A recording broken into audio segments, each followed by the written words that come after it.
নমস্কার বন্ধুরা, আপনারা দেখছেন সরকারি সংবাদ ইউটিউব চ্যানেল। বন্ধুরা, এই মুহূর্তের আজকে সব থেকে বড় খবর তৃণমূলের সাধারণ সম্পাদক অভিষেক বন্দ্যোপাধ্যায়কে নিয়ে। গতকালই সুপ্রিম কোর্ট নির্দেশ দিয়েছেন যে এই মুহূর্তে কোনোভাবেই ইডি সিবিআই অভিষেক বন্দ্যোপাধ্যায়কে জিজ্ঞাসাবাদ করতে পারবেন না।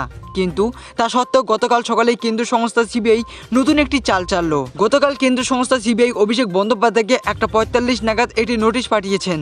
সেই নোটিশে সিবিআই পরিষ্কারভাবে জানিয়ে দিয়েছেন যে অভিষেক বন্দ্যোপাধ্যায়কে আগামীকাল অর্থাৎ আজকে কলকাতার নিজাম প্যালেসে হাজিরা দিতে হবে। এবার সিবিআই সামনাসামনি কথা বলতে চান অভিষেকের সাথে, আর এরই সাথে হয়তোবা কুন্তলকে সামনাসামনি রেখে অভিষেকের মুখোমুখি করে কিছু জিজ্ঞাসাবাদ করতে চান এই সিবিআই। তবে বন্ধুরা, এখানে একটা বিতর্ক সৃষ্টি হয়েছে, কারণ সুপ্রিম কোর্টের পরিষ্কারভাবে জানিয়ে দিয়েছে যে এখনই অভিষেক বন্দ্যোপাধ্যায়কে জেরা করতে পারবে না সিবিআই। এবার প্রশ্নটা হচ্ছে যে তাহলে কিভাবে সিবিআই সুপ্রিম কোর্টের আদেশকে অমান্য করে অভিষেকের সাথে কথা বলতে চাইছে সিবিআই? তাহলে কি সুপ্রিম কোর্টের আদেশের আগেই সিবিআই নোটিশ পাঠিয়েছিল অভিষেকের কাছে, আর হয়তোবা নোটিশটি অভিষেকের কাছে পৌঁছে যেতে একটু সময় লেগে গিয়েছে? বন্ধুরা, এ বিষয়ে আপনার কি মতামত তা কিন্তু অবশ্যই আমাকে কমেন্ট করে জানিয়ে দিবেন।